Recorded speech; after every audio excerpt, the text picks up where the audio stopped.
Professeur Didier Raoult, vous avez diagnostiqué un grand nombre de cas ces dernières semaines à Marseille. Avez-vous constaté des évolutions concernant le génome du virus qui circule actuellement? Donc globalement, le virus qui circule actuellement a un certain nombre de spécificités. Pour l'instant, la mortalité qu'on observe est plus basse que ce qu'on avait observé pour la première partie, puisque dans la première partie, on avait une mortalité qui était de 2,1% chez les patients hospitalisés à la PHM, et que là, on a 0,5%. Peut-être que les choses évolueront, mais pour l'instant, on a l'impression qu'on est un peu dans la dynamique actuelle. Vous voyez, sur ces données, encore une fois, toutes ces données, je sais que les gens pensent qu'on peut raconter des histoires. On ne peut pas raconter d'histoires quand on parle de chiffres qu'on est obligé de rapporter à l'ARS ou que l'assistance publique est obligée de raconter à l'ARS. Donc on ne peut pas inventer les chiffres. Les chiffres sont terribles, ils existent, c'est la seule chose qui m'intéresse. Ici, vous avez ce chiffrage, qui est un chiffrage qui est fait par Santé publique France. Et donc, d'ailleurs, on a la chance d'avoir maintenant vraiment les données disponibles pour pouvoir travailler et regarder. Vous voyez la mortalité, peut-être qu'elle va... ça, c'était il y a 2 semaines. On verra peut-être qu'elle monte de manière très significative dans les trucs, dans les jours à venir. C'est possible. Pour l'instant, ce qu'on a vu, si on regarde maintenant tout ce qui s'est passé depuis le début de l'année, alors j'ai pris Marseille et Paris parce que c'est 2 villes dans lesquelles la maladie a été épidémique. Vous voyez que la mortalité à Marseille, à côté de celle de l'année 2018 ou de l'année 2019, n'a pas été significative dans tout le courant de l'année. Donc il n'y a pas eu plus de morts à Marseille en 2020 pour l'instant qu'en 2018. Donc peut-être que c'est un drame qui s'est passé, mais ça ne s'est pas passé ici, ce drame. Alors c'est peut-être pas partout pareil. À Paris, il y a eu manifestement beaucoup plus de morts. Mais donc il y a une vraie... faut garder, faut raison garder pour l'instant. Il faut s'occuper des gens, il faut les soigner. Et bien entendu, il y a des morts. Mais comme vous voyez ici dans cette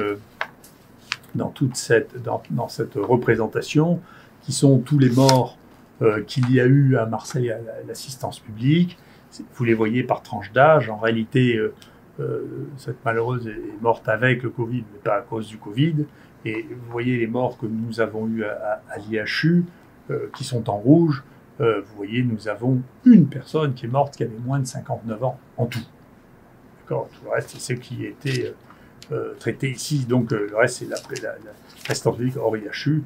Et ici, c'est la même courbe, mais la différence étant ceux qui ont eu 3 jours de traitement, donc on peut évaluer, qui sont en rouge aussi. Et vous voyez que la distribution des âges est celle-ci, c'est-à-dire, bien sûr, c'est des gens qui avaient une espérance de vie très courte. Et encore, on ne met pas dedans les pathologies. Dans les quelques personnes qui viennent de mourir dans l'épidémie actuelle, il y en avait au moins 3 qui avaient des cancers métastasés, qui étaient en phase terminale, et les autres qui sont âgés et diabétiques. Et donc, encore une fois, c'est bien, il faut s'occuper des choses quand elles sont là. Moi, je me demande si on avait testé l'année dernière ou l'année d'avant la fréquence des rhinovirus dans les gens qui rentraient dans les réanimations, dans les gens qui sont morts alors qu'ils avaient des espérances si courtes, on n'aurait pas eu des taux encore plus élevés parce que le rhinovirus était associé, je crois, à 2% des mortalités l'année dernière. Hein. Donc, ça ne veut pas dire que c'est le rhinovirus qui les tue. Donc, je crois qu'il faut pas s'affoler comme d'habitude, il faut gérer les choses, soigner les malades et s'en occuper. Et nous, c'est ce que nous faisons. Sur les séquences du virus, c'est très intéressant. Les séquences que nous avons qui circulent actuellement sont pratiquement que des séquences. Il y a 7 nouveaux virus avec des mutations différentes.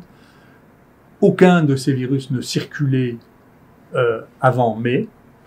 De ces 7 virus, il n'y a que 2 séquences qui ont été décrites une fois dans le monde, donc qui sont vraiment complètement nouveaux. Le premier est arrivé en bateau, c'est ce qu'on appelle le Marseille 1. Il a donné une épidémie qui a dû toucher à peu près 80 personnes et puis il a disparu.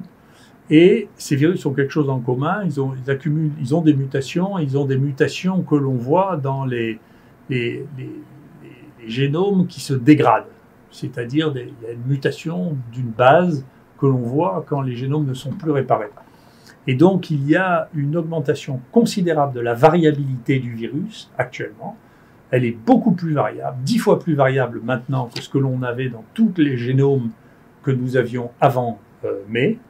Ce phénomène commençait à se voir fin mai, il y a une équipe qui est en train de le décrire, et donc il y a là quelque chose qui se passe qui est très intéressant et qui montre une évolution différente de ce virus qui mute plus, mais avec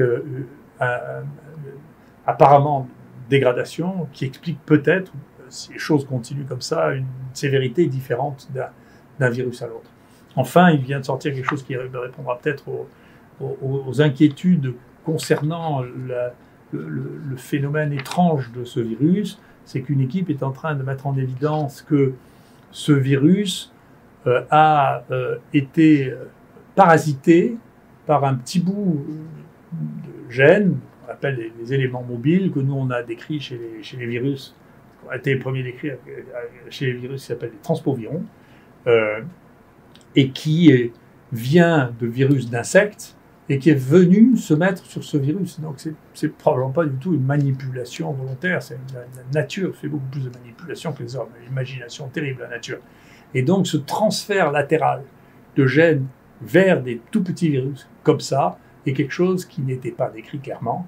Et donc on retrouve ce petit bout de gène qui se balade et qui parasite les virus dans la nature, dans plusieurs virus.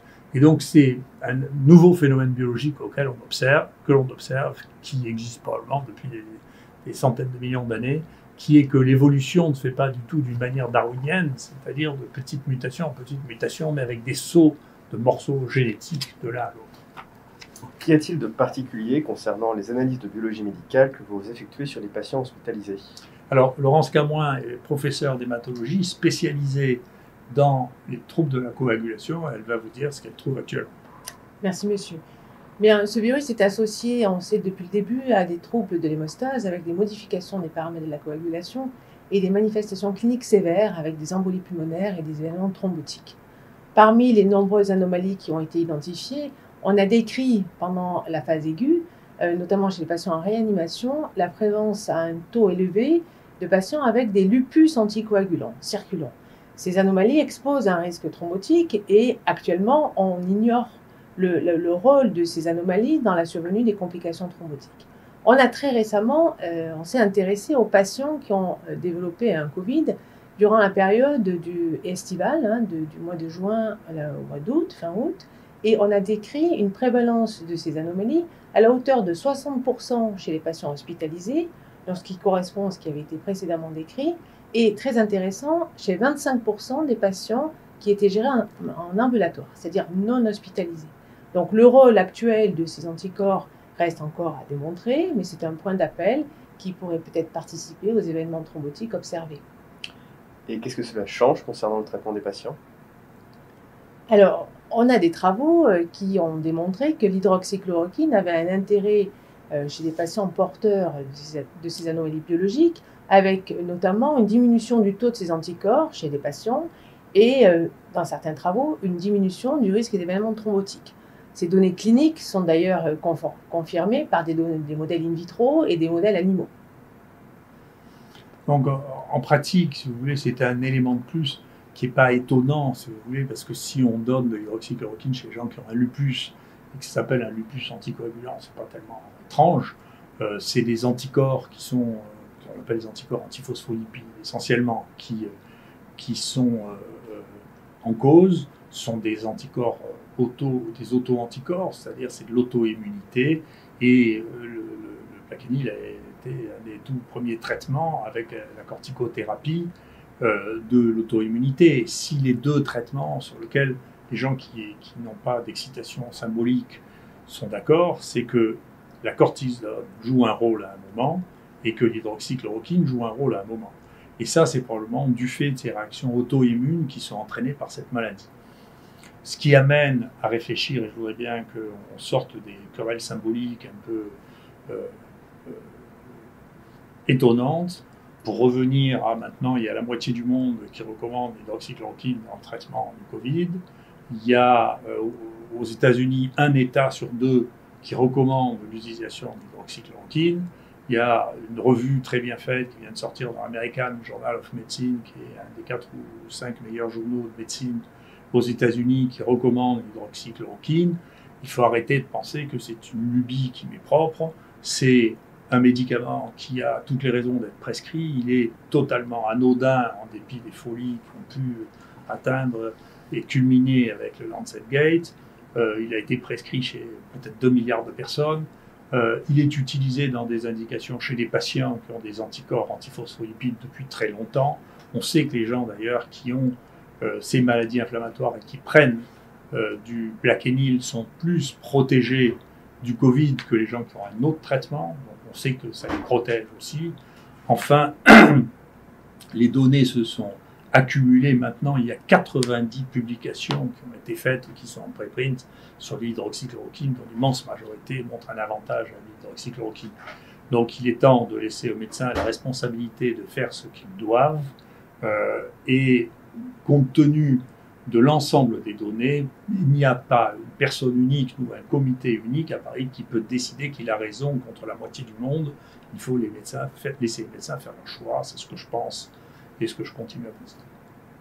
Merci beaucoup.